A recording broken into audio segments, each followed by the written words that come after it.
So we'll take just a quick break, and then we will come right back. Oh, maybe? Let's take a look.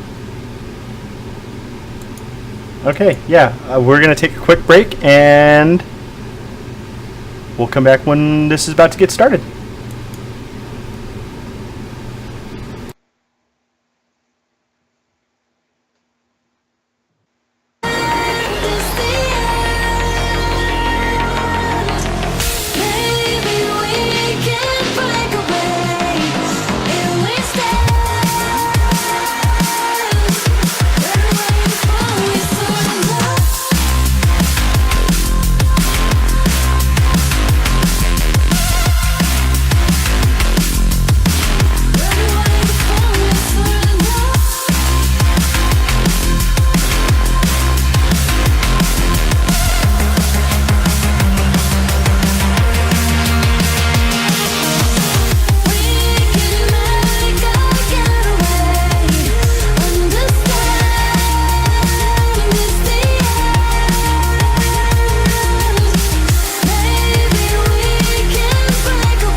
The sudden death of music means we're coming into our next game, which is going to be Towers of Doom.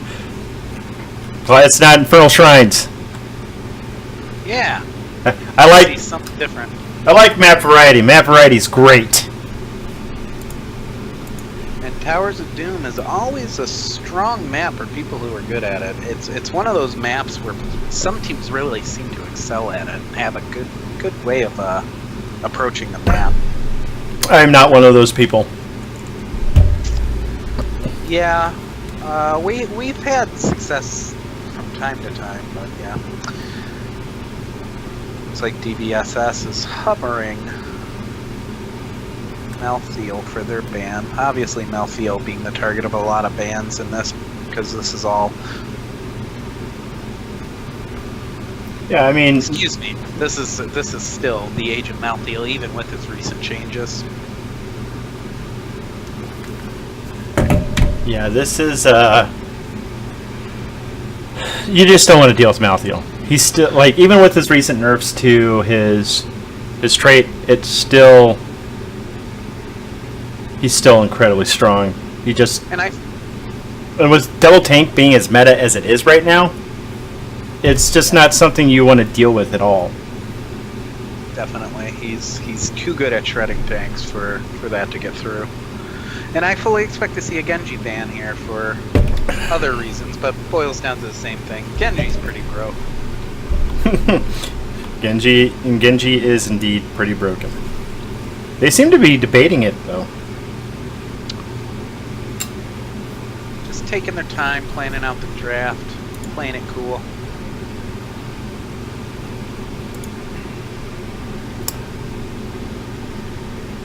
Kael'thas. I feel like that's a respect ban, because that Kael'thas put in work. Yeah, very much so. And no hesitation to Haka pick out of DBSS. Kael'thas wasn't even finished leaving the screen from being banned when he got picked. Yeah. And Dahak, this is another map Dahak excels at. He's got entry points into every shrine. So, split pushing and soaking waves until your team needs you is always an absolutely fantastic idea on this map. Go ahead. I was just going to say, as a service to the viewers, we should list all the maps that Dahaka isn't good on. Okay. Haunted Mines. Yeah, okay, that's fair. Pretty bad on Haunted Mines. We see an Uther come out from your Guldan, right? They're gonna respect that Uther pick again. Yeah, I mean, Uther's just such a good pickup. His healing is so good. His ability to heal you through stuns is unparalleled by any other support in the game, so... And there's Vala. Vala. So Genji's still on the board, which is really interesting to me. Yeah, it's rare that you see Genji make it through to the second ban phase if he wasn't banned initially, so we'll see if DBSS has a Genji plan in mind. I mean, I don't see why they wouldn't. We see Rhaegar and a Nubrak. I feel like we've been here before. I mean... It's literally the exact same draft, just different... It's literally the exact same draft.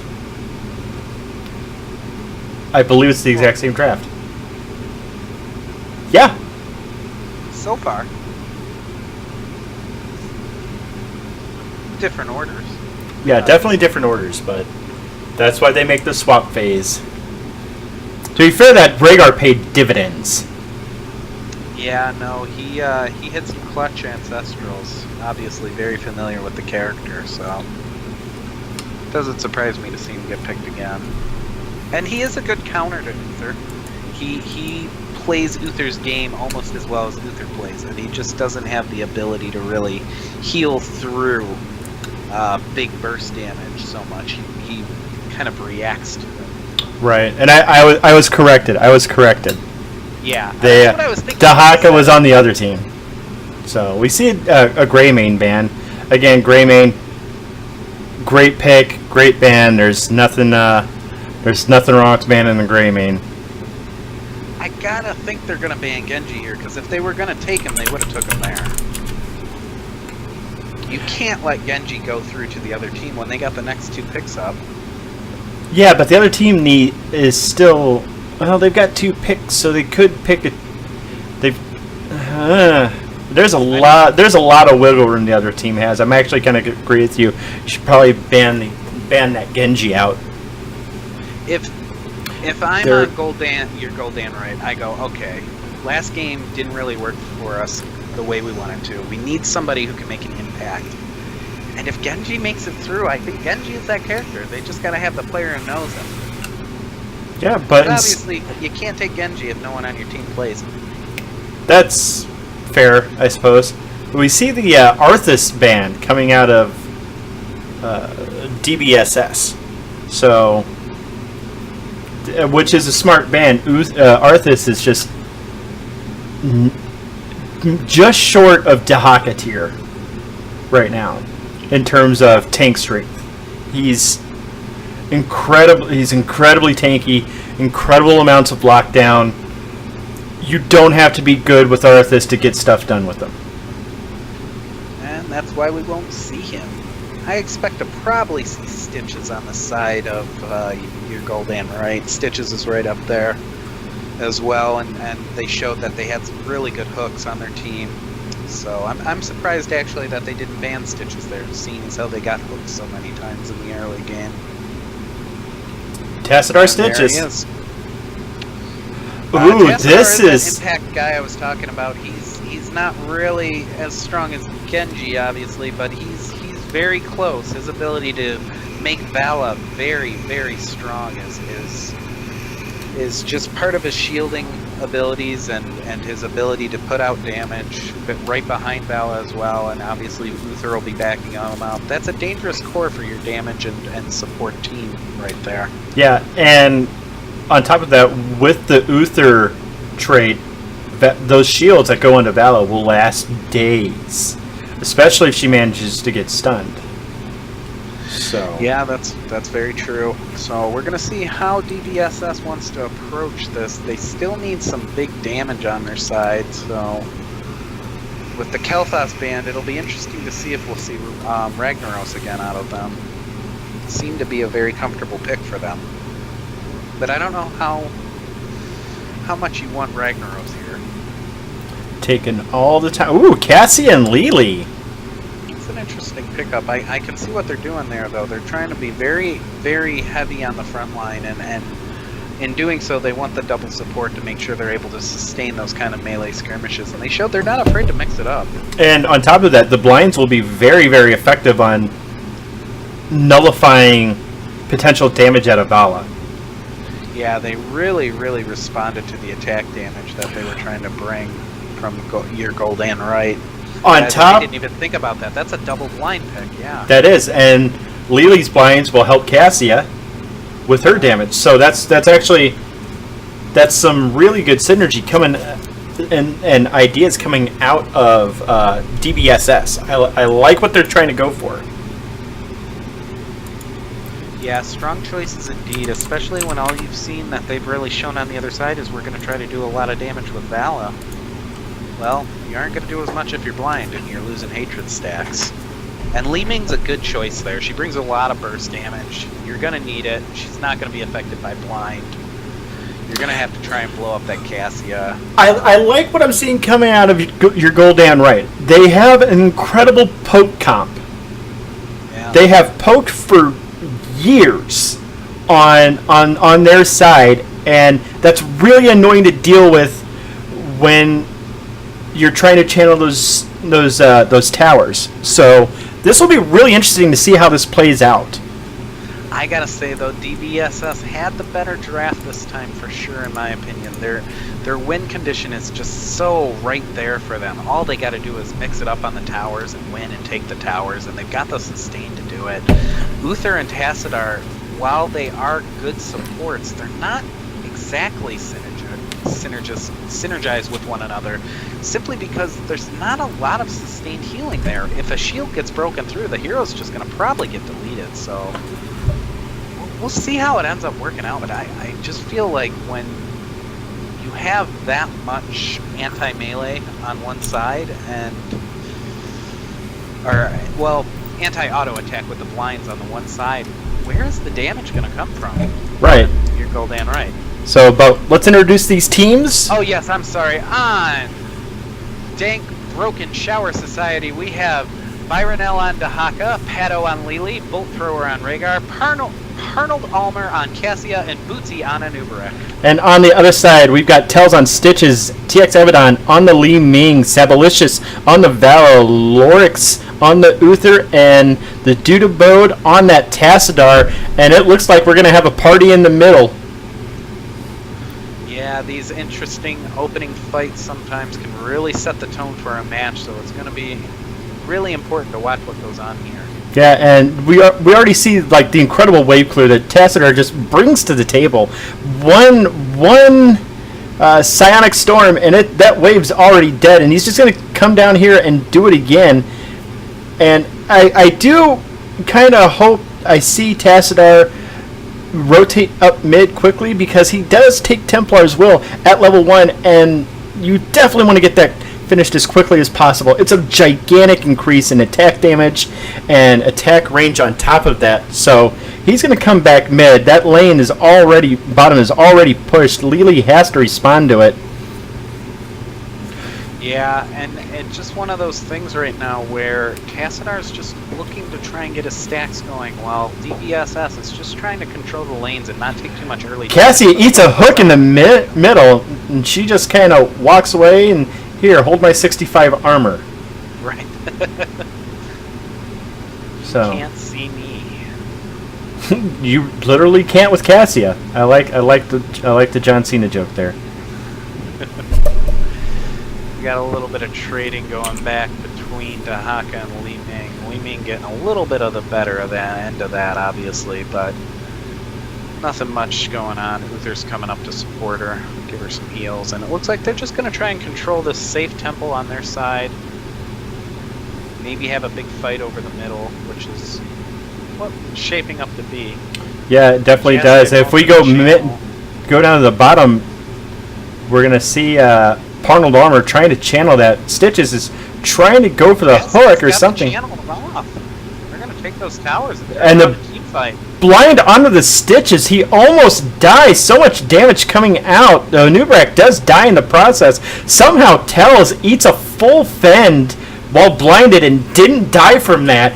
Great job by the Uther and the Tassadar to keep him alive. I was shocked. That was incredible work. Hook goes out looking for the Cassia, doesn't find it, and everything calms down for a little bit. We see your Guldan right going for the bottom camp, their bottom sappers, while Li Ming and Dahaka trade some barbs up at the top. That's really, if the Dahaka plays it right, that's an easy matchup for him. Like, Li Ming can kind of hope to push, but not much. We see DBSS take their own sappers as well. And we just see Stitches posturing up for a potential hook. Misses it.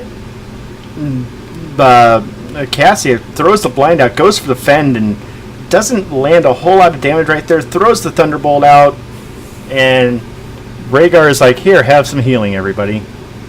Meanwhile, on the bottom lane, Lili's trying to keep this Sapper minion push healthy and move forward, but Tassadar doesn't want to let it happen. He's just gaining stacks and burning Lili. We do see an engagement, a hook onto Cassia in the middle right now, and not much else at the moment. Cassia did take a little bit of damage. Tassadar getting really low. Yeah, Lili just bullying him. Lili just bullying the Protoss. I mean, that's one thing in Lili's game that people always underestimate. Her ability to just walk up against you in a lane when you try to 1v1 her. Her self-sustain is very hard to deal with, especially with the range on her blinding wind, so... Yeah, we see a dive onto the Vala. Fen comes out dead, goes down. Nice. We do see a hook onto the Nubarak. Li Ming also died. The Dahaka just action going on everywhere. People dropping like flies. It's a massacre all of a sudden. Dahaka burrows bottom to prevent any channeling from the Tassadar. And that was just insane. Just 2 deaths back to back. 2 different lanes, a hook onto the Haka, onto the Lili. Lili's like, I got fast feet, can't touch me. Yep, and while all that happened, they went ahead and got the middle tower, and they're closing in on the bottom tower. I think your Guldan right needs to back out of this and just reevaluate their next tower phase, because they aren't getting this one. Yeah, Cassie had thrown a lot of damage onto that Uther. Uther getting the shield from Tassadar, saving his life. But this is another tower shot onto...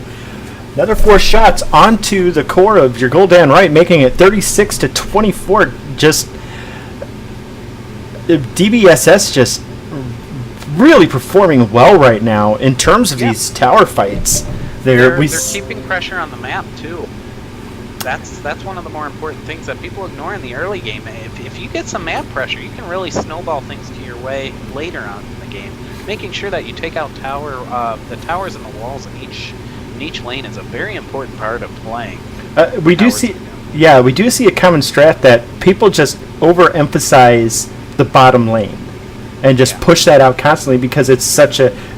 You have sappers down there, they immediately go there, and it's really hard. We see a dive onto the Vala, but it misses, and if that had landed, that definitely would have been a dead Vala. That would have been just so much damage. The blind landed on her. The Fend was coming in. She was able to vault away in time. Li Ming poking more at this Dahaka right now. And yeah, we're just seeing a little bit of safe play on both sides. DBSS has a slight lead, but they obviously don't want to overcommit to that. And Guldan right playing a lot more tentative this game. Ooh, another dive onto Vala, but Vala does actually manage to get out. The heals coming in from Rhaegar, keeping Cassian nice and healthy. Sabalicious playing incredibly gutsy right there, going forward with like 20% health. And we do see tens. Tassadar just keeps going in and out. Give me those stacks, dude. We do see tens come up. We've got Cocoon, Ball Lightning, Ancestral, Water. We see Water Dragon, and Adaptation on the side of DBSS right now, and this is very exciting. I hate playing against it, but I love seeing a good Water Dragon Lily. Another just immense amount of Fend damage, taking just about 30% off the stitches right there. We're going in. This is a fight. Drag on Dahaka. Dahaka accidentally drags stitches out of the Fend damage. We see the Cocoon onto it looked like the Rhaegar right there, and now Vala is running for her life. Uther flees out of the Cocoon, but they've got free pressure on bottom, and this is what I was talking about in the draft with DBSS. Their team comp can just keep walking forward. How do you stop the kind of pressure they can present? I mean, I realize Tassadar's good, but he's only one hero. Yeah, and we just see DBSS just siege up right now. Bootsy taking a lot of damage. The strafe from Valak coming out right now. That's a pretty dangerous pick right there with all the CC that DBSS brings to the table. And it looks like Stitches is was setting up for a hook right there just off the screen. If you look for him, you'd barely see him. I mean, let's be honest. That looked like a panicked ultimate from Sabalicious. He was just kind of out there in front of the people, and he blew his ult. There was real no purpose to it. It happens sometimes. We've all done it. Just wasn't a good use of the ult. Yeah, definitely. Probably didn't really. Yeah, I kind of agree with you right there. Probably didn't need to throw that ult out as quickly as she did. We see Dahaka just doing Dahaka things, and being left alone is never a good recipe for your towers. No, Dahaka really has no problem just chunking down towers with his W. Dark Swarm is so good, so... Ooh, this hook towards the Dahaka just misses. Don't think Dahaka needed a burrow right there, but you're never sure. Sometimes it's anticipation. We see the solo shrine spawning on the bottom right now, and I would honestly like to see maybe a camp get taken, but we're not going to see that. We're going to see the Fun Factory pop up in this bush over here, and Laser comes out, stun onto the Li Ming, and she is gone. Just gets blown up. Sabalicious also almost dead. We see the Archon come out. Archon is not really doing that much work. We see another dive onto the Uther right there, and he's dead. Fend damage onto the Stitches is just way too much. And Uther and Tassadar are the only ones left alive right now, which, I mean, I guess it's good for keeping the creeps off your wave, but it's not going to do much more. No, and they're gonna lose a fort here, so it's gonna be the kind of snowball effect that happens in Towers of Doom. They have to respond to the next push, and luckily for them, they still have their walls in top and mid lanes, so they will be able to maybe get this back, but that's going to be 5 shots and give them a 32-19 lead. And that was good. Good heads-up play coming out of DBSS right there to hold that shrine until they took that fort right there. So we're seeing DBSS take the camp on the aggressive camp, Samper camp right there. It's more of a denial play at this point due to the fact that your Guldan right took back their fort so quickly. Yeah, and it's really the only play they have right now. It's make sure that those Sapper minions don't hurt you. Yep. And Dahaka collapse on his Rhaegar, but Rhaegar's a very fast hero when he's in wolf form, so... Yep, and Dahaka is taking the camp up top, as he should. It's a smart move. It's essentially going to be free damage, especially when he clears those creeps out on his tower side. We got a big skirmish going on in mid now, though. Anubrik hitting a stun on Li Ming and Uther. Oh, is that a Gorge? Oh, it's a Gorge Stitches. I am so happy right now. That Cassia is... God. God, I am so excited. I want this game to go to 20 now. I need... hungry Stitches. I need hungry Stitches in my life. The Sappers do make it all the way to the fort, dropping that fort down to about half health right now. And as we move on, we check out the action in mid as this creep wave is pushing up. Stitches going fishing and pulling back nothing in return. And we've got one of the most pivotal moments in Towers of Doom, pretty much in every game I've ever played, when the second 3 Bell Tower Shrine happens on the 5th spawn set of Towers of Doom. It often kind of decides the winner of the game. And either one team's coming back or one team's just keeping their strangle.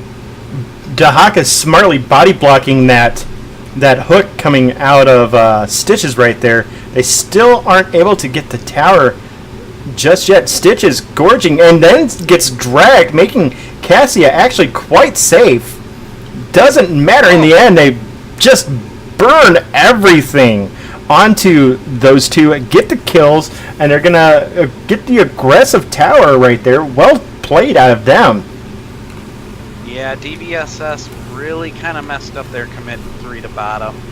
There were 2 top. You should secure where the more towers are, not worry about trying to strangle down and maybe pick off one lone hero. If somebody from Guldan, your Guldan right, decided to go bottom, it wasn't a big deal. And that just gave Guldan right the boss as well. Yeah, that was a really quick rotation onto that boss. They recognized the advantage they had. They seized on it. They got 4 free shots, closing the gap. It's now 20 to 15. This game just got really close. Yeah, all of a sudden, your Guldan right has a lot of life as they're shoving out top lane with the Sapper minions. They're on their way to the fort. And, it looks like DBSS is going to try and respond here. Yeah, this should be a free fort for DBSS. Or, no. DBSS defends their fort. Yeah, DBSS defends, and Lily just... Who knew? We're talking about Lily, bottom lane. Yeah, Lily is just taking an awful lot of damage. She tried her best. Didn't seem like her best was good enough. She's probably going to die for this. Unless she... Oh! The orb to the face. She's dead. That was quite the bomb. Somewhere in Pandaria, Chen falls to his knees, fists raised to the sky, crying in sorrow. That was just that was just a great probing orb out of Lily right there. Just real smart to just check. And you don't always think about that. You don't always think, well, she's probably out by now. She had the presence of mind to go, she might not be out yet. Right. Yeah, it was a good idea to check that bush, and it paid dividends, that's for sure. We're going to have another tower phase. Stitch is electing to rotate down and join the team fight. Meanwhile, DBSS breaks off. They say enough of this. We're getting at least one of these. Ooh, a nice hook. Stitches, gorges, eats some Zerg for breakfast. Oh, nice follow-up by the Li Ming right there to land that orb as soon as he popped out. That was just great timing. However, while that was going on... Hours. Yeah. That wasn't... Sometimes losing is winning in that case.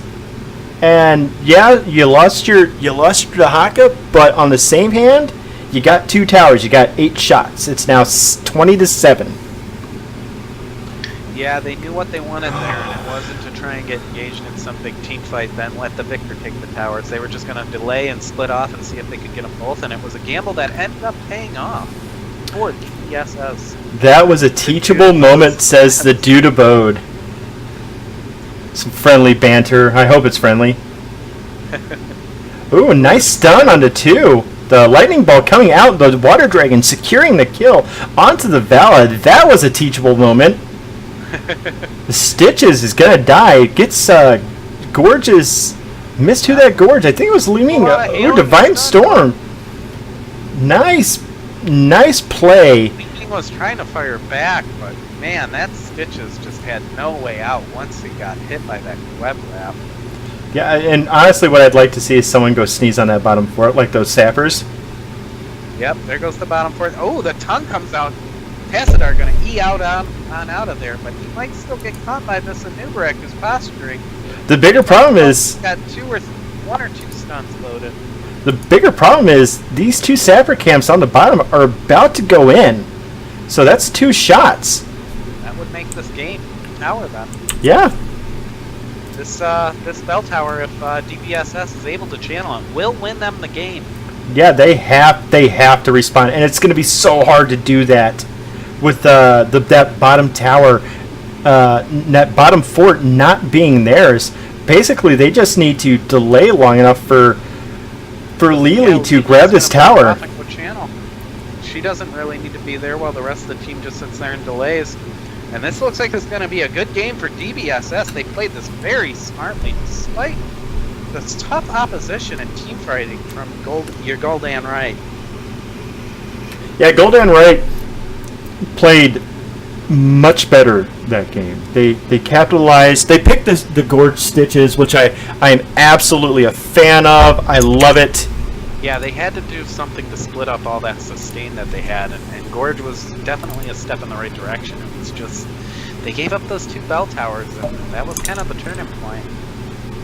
Yeah, they showed a lot of fight that midway through the game with that pick-off and then the boss play that they got. It was just like too much in the end. DBSS just coordinated way too well. Their rotations were nice and crisp, and you gotta appreciate being able to watch coordination on that level. Oh yeah, for sure. DBSS kind of were flexing their muscles a lot in the first game, so I expected them to roll with the comp that they had in this game, but your Guldan Wright wasn't having it. They played them very tough, but DBSS just came out as the superior team. They just looked mechanically stronger, I guess. Yeah, they knew the game plan they wanted to execute, and they executed it incredibly well. It was a joy to watch that. So. Yeah, I don't know what you could have done against that. You had already committed so much to Vala at that point with the Uther and the Tassadar pick. When they came back at you with Cassie and Lily, it was so hard to deal with. Yeah, and definitely. To their credit, they did the best they could. I mean, they really did. Yeah, I mean, it was definitely much closer than game 1. I mean, you see the kill score 8-6, and that, you can't really argue with something like that. They definitely showed that they knew how to get the pickoffs, and they definitely knew how to capitalize on the Stitches Gorge. That pickoff on Dahaka, that he popped, that orb hit him the instant that Gorge ended. It was pretty to watch. Yeah, but it was like I said, DBSS, and I'll give it a Dead Bathroom Shower Society wasn't Dank, afraid to mix it Dank, up. Dank, Dank. I can't. Dank broken showers. Earlier, and now I'm all screwed up. Anyways, DBSS, they really like getting in there and fighting, and when you have Lily and you have Rhaegar, you're able to do that because the sustain on your side is so strong, and Dahaka's damage is very meaningful for a tank, so they had no problem getting up in there and fighting, and it ended up winning them the game. Yeah, the Cassia and the Lily pick definitely did pay dividends for the amount of damage Cassia was able to put out. Looking at the hero damage, Cassia 40k.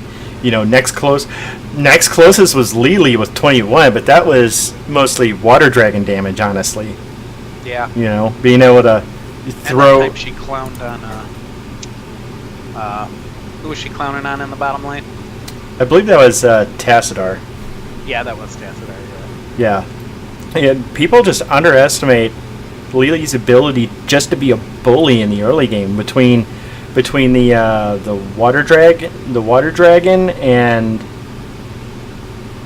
just her natural her healing vortex ability. Is more annoying than you'd think. Just because holding that line when you're laning against her often means you have to spend mana to clear, and you don't always want to do that as your hero.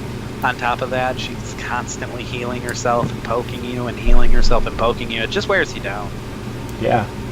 So, all right. So that's going to do it for the first ever cast of Nexus Commentaries.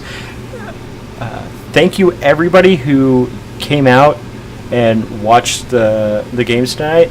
We'll be making improvements as we go along. I promise the next cast we do, we'll have a scoreboard. We're going to have a scoreboard, guys. So go ahead and smash that follow button so you can see a scoreboard next time. Is that head- a little heart up there? yeah, headbutt it. Headbutt it. Headbutt it. Anything you want to do. So, I had fun. I did. It was a good night. GG's to everyone who played tonight, and Yes. we will catch you, I believe, next Thursday at the least. We will be casting HGC Open games as well. We're approved to do that, so good stuff there. And again, thank you everybody for watching us tonight, and we'll see you guys later. Congratulations to Team Take a Chancey and Dank Bathroom Shower Society. Nailed it on the outro. Got it. Good job. Proud of you, buddy.